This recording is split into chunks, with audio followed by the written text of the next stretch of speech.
Alright, might as well get ready to make this review. Alright,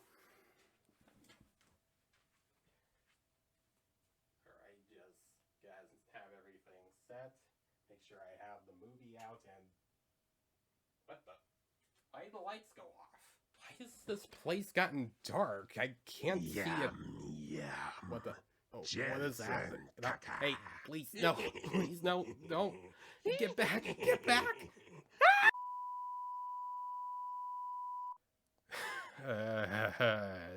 Sorry about that, guys. Had to deal with some serious pests that broke into my house, so I hope you enjoy the review.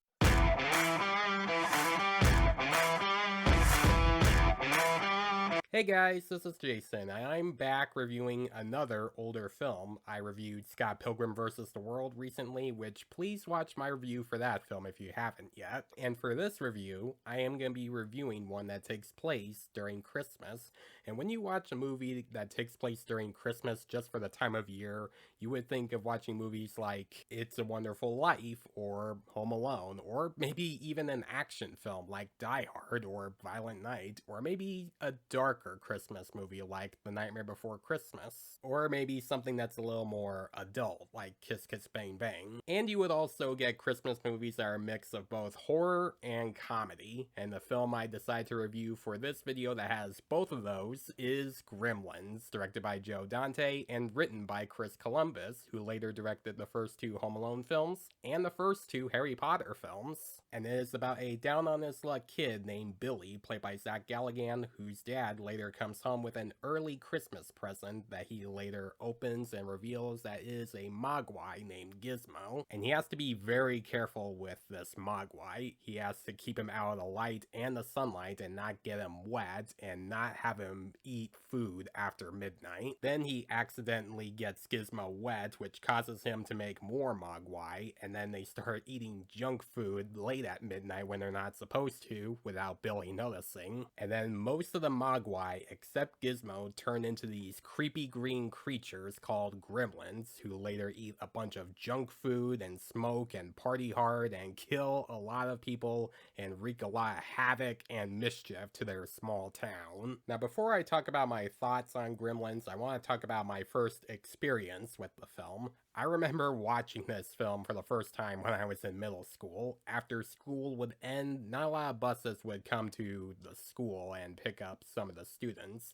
There would be some that would get their parents to pick them up from middle school, and in the meantime, the students would stay in one room and do other activities together until their parents picked them up. They would just play board games, talk to each other, mess around, play with each other, and then sometimes watch some movies just to pass the time. And one of the students brought with them a DVD copy of Gremlins, and when I was looking at the copy myself, I was a little concerned because the front cover made it look like a horror movie, and I wasn't used to that kind of stuff back then. But then I made a rookie mistake by looking at the back of the case and see that it's rated PG, and I thought I was safe. I thought I was good watching the movie at my young age. Obviously, I now take that as a grain of salt because there were a lot of PG movies in the 60s, 70s, and 80s that had some pretty graphic and horrific stuff back then. But I was a kid back then. I was too young to realize that not every PG movie is very safe to watch. But I didn't get a chance to finish the film because my mom picked me up after Billy got Gizmo for the first time, so I ended up watching the rest of the film at home when it was on TV.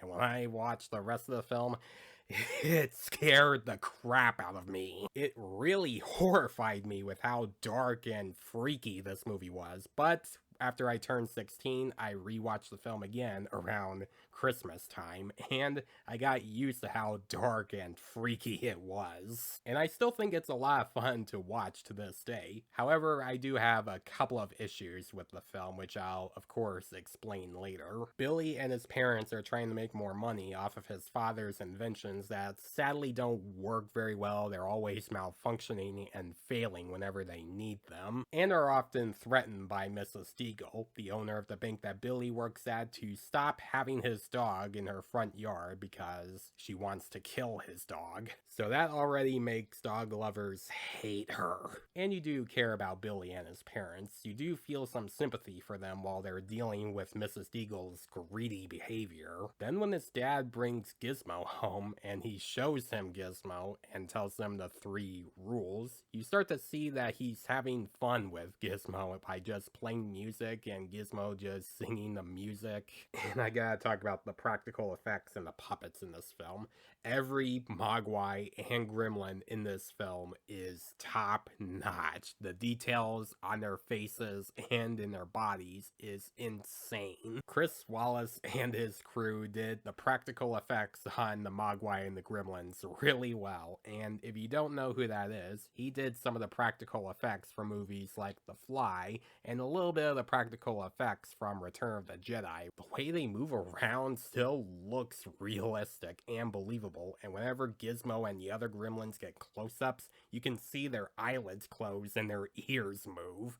It is that crazy. Yeah, there are a couple of times where you can tell that they are just puppets, but for 95% of this film, the practical effects and the puppets still hold up to this day. And sadly, they don't make stuff like this anymore, unless if they're doing the Muppets. But for the most part, they would just use CGI for certain things that would still be good for practical effects, but they would just use CGI instead because it would make it more fun to watch. And that's not always true, because you can still sometimes use practical effects for some things in your film. The set design and the lighting are also a highlight. Every nighttime scene where every room is dark and you see blue lights just making it look like it's nighttime definitely give the film a more dark and creepy atmosphere, which does also help hide some of the fake stuff that they would have in the puppets, and some of the best monster films we've gotten from the 70s and 80s have done that, like Ridley Scott's Alien had a lot of shadows whenever the alien is on screen so that you wouldn't be able to tell that it's just a guy in a rubber suit. Now, one of the things in this review I have been waiting to talk about for a while is Jerry Goldsmith's score. His score for this film is very iconic, and to be honest, I kind of love it more than the film itself. And you should also know that he's known for doing some of the more iconic scores for classic films like Star Trek, Planet of the Apes, and Ridley Scott's Alien.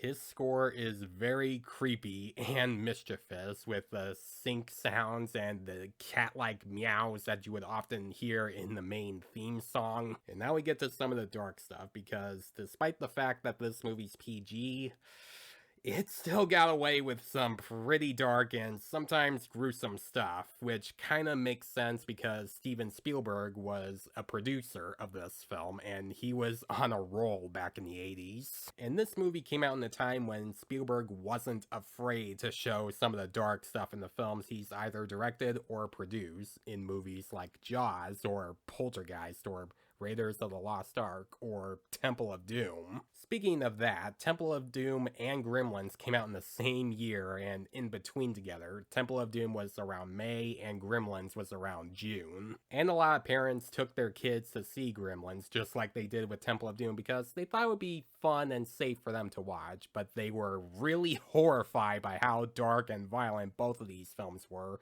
and they complained about that. But over the years, it's become accepted more as a classic, and kids who saw this film back in the 80s are adults now and recommended it to other people who haven't seen it yet. And the parents weren't exaggerating by how violent this film was, because there's the infamous scene where the mom sees 3 gremlins in her kitchen and she kills them by using a blender, a kitchen knife, and a microwave. And I'm not going to show too much of that because I feel like YouTube might restrict my video if I show you guys those clips. And then we later see her walking to the Christmas tree and we see the gremlin's eyes glow with the Christmas lights, getting ready to kill her. And then that gremlin strangles her with the Christmas lights, and then Billy saves her by cutting the gremlin's head off and the head lands in the fireplace. This is not something you would see in today's family films. Now, for this review, I wanted to do something a little different because whenever a critic or someone on YouTube reviews a classic that they love over the years, they decide to avoid some of the issues that those films might have. But I'm not going to do that here because I realize that Gremlins is not a perfect movie. It does have some issues. Like, some of the acting can be a little iffy, like Zack Galligan, while still fine in the film, although at times he can give some blank stares whenever he sees Gizmo giving birth to other Mogwai coming out of him. And there are some parts that are a little unrealistic. I get that this movie is supposed to feel more like a comedy or a cartoon, but there's a scene where Billy is in a police station and he's trying to prove to these two police officers that these gremlins are out wreaking havoc. And he tries to prove that by showing them Gizmo, and then when the police officers get a phone call about some murder that's happened, they try to go out and stop it to see if it was a criminal, and they still don't believe that it was the gremlins, even after seeing Gizmo. Like, that one was a little strange that they still don't believe him after seeing Gizmo. Like, they should just be a little more concerned with what they're going after. Also, here's something that might surprise you. Do you recognize this actor playing a cop? No? How about now? Yep, that's Mike from Breaking Bad. Jonathan Banks himself plays a police officer in Gremlins, and that's definitely really cool to see whenever I watch this film. There are also some strange coincidences, like Billy has this car that really doesn't work because it's covered in snow and it has a bad engine, and then halfway into the film he gets back to the car and it's now working just fine all of a sudden. But when he gets Phoebe Cates out of the bar and away from the Gremlins and tries to start the car again, it just dies again. It does have those kind of weird coincidences that really don't work. And another coincidence is, spoiler warning just in case if you haven't seen Gremlins yet, which really, you haven't seen it? Go watch it. If you love Christmas movies and some dark stuff mixed together, if you want to see Gremlins and you want to see stuff like that, then watch it. And if you don't want to know spoilers, then skip to this time. So in the end of the film, after Gizmo defeats Stripe and burns him alive with the sun, Gizmo's owner comes back and picks him up and tells the family that they're not ready to take care of a Mogwai, except for Billy, because Gizmo says bye to Billy. And I get it's supposed to be like the family learning their mistakes and have to give Gizmo back to the owner, but how did the owner find out where they live? The dad didn't tell him where they live. The owner just all of a sudden figures out where they live. Like, there really wasn't an explanation to how he was able to find them. Gremlins is a very fun and creepy horror film to watch around the holidays, with really good practical effects and puppets, a chilling score, really creepy atmosphere, and sympathetic characters. If you love watching Christmas movies but also want to watch ones that take a completely different turn and make it a very dark horror comedy, then watch Gremlins. You might have a fun time watching it. I'm gonna give Gremlins a B+. They also made a sequel to Gremlins, which for me is not as good as the first film, and it's PG-13, but it somehow feels more family-friendly than the first film. So guys, if you have seen Gremlins, what did you think about it? Do you think it's a masterpiece, or do you think this movie's way too violent for you and your kids? Let me know in the comments below. And as always, if you like this review, please leave a like and subscribe to my channel so you don't miss a thing, because it helps my channel grow. Hit the notification bell so you know what other videos I'm posting. Follow me on Facebook and Instagram. And once you're done with this video, make sure you check under your beds, in your closets, and your kitchen, and your entire house, because you never know, there just might be a gremlin in your house. Thanks for watching, guys, and I'll see you in the next one.